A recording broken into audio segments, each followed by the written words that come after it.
वक्रतुंड महाकाय सूर्यकोटि समप्रभा निर्विघ्नं कुरु मे देव सर्वकार्येषु सर्वदा।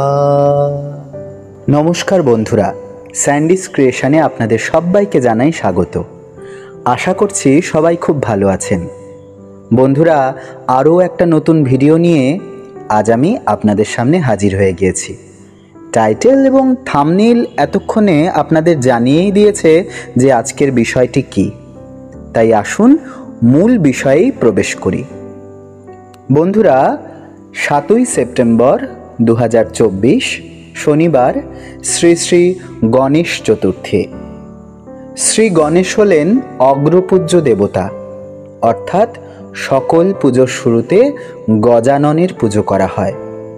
জ্যোতিষশাস্ত্রে মনে করা হয় এই দিন বাড়িতে গণেশ পুজো করা অত্যন্ত শুভ।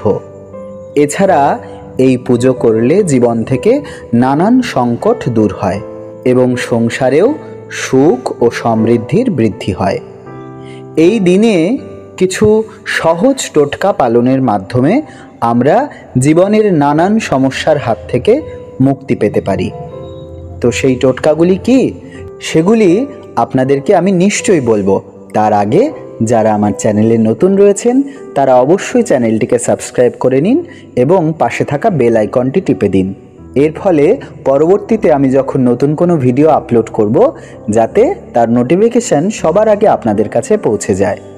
এবং যারা আগে থেকেই আমার বন্ধু রয়েছেন তাদের কাছে আমার অনুরোধ রইল, আজকের এই ভিডিওটি আপনারা সবার কাছে শেয়ার করে সকলের কাছে পৌঁছে দিন, যাতে সবাই এই টোটকাগুলিকে নিজেদের জীবনে অ্যাপ্লাই করতে পারে।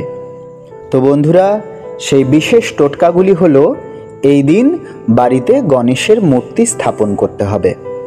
সম্ভব হলে এই গণেশ চতুর্থীর দিনে গণেশ যন্ত্র প্রতিষ্ঠা করতে হবে। এর ফলে আপনার ঘরে কোনো অশুভ শক্তি প্রবেশ করতে পারবে না। একটা ছোট কাঠের জলচৌকিতে গণেশের মূর্তিকে স্থাপন করতে হবে। প্রথমে সেই চৌকির ওপরে কিছুটা গম এবং মুগ ডাল ছড়িয়ে দিন। তার উপরে লাল কাপড় পেতে তার উপরে গণেশের মূর্তি স্থাপন করুন। ঠাকুরের আসনটা পূর্ব দিক কিংবা উত্তর দিকে আপনাদেরকে স্থাপন করতে হবে। শ্রী গণেশের মূর্তি স্থাপনের পর মূর্তির দুপাশে দুটি সুপুরিকে কমলা রং মাখিয়ে দুপাশে রেখে দিন। সাধ্যমতো নৈবেদ্য দিন, সঙ্গে ঘি এবং গুড় রাখতে পারলে খুব ভালো হয়। এবং এই প্রসাদ গরুকে খাওয়ান, এতে আপনারা শুভ ফল পাবেন। কাজটা খুব কঠিন হলেও গণেশ চতুর্থীর এই দিনে যদি কোনো হাতিকে সবুজ ঘাস খাওয়ানো যায়, তাহলে জীবন থেকে নানান সংকট দূর হয়। আপনার বাড়িতে যদি বিবাহযোগ্য কেউ থাকে, তাহলে এই দিন গণেশকে মালপোয়া অর্পণ করুন। গণেশ পুজোর সময়ে গণেশের মূর্তির ঠিক বাঁ দিকে একগুচ্ছ দূর্বা রাখুন।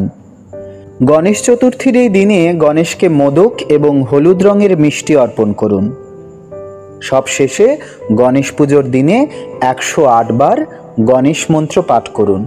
কোন মন্ত্রটি পাঠ করবেন? একদম সোজা, কোনো কঠিন নয়।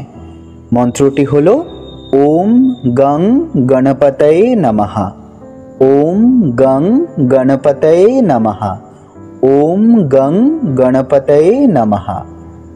তো বন্ধুরা, 10টি গুরুত্বপূর্ণ গণেশ পুজোর টোটকা আমি আপনাদেরকে বলে দিলাম। এই টোটকাগুলো আপনারা অবশ্যই পালন করবার চেষ্টা করুন। কিন্তু একটি গুরুত্বপূর্ণ কথা হচ্ছে আপনার বিশ্বাস।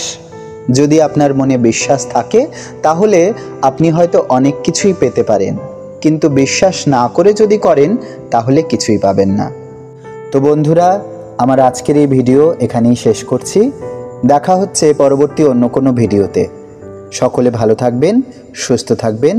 শুভ গণেশ চতুর্থীর শুভেচ্ছা। জয় শ্রী গণেশ।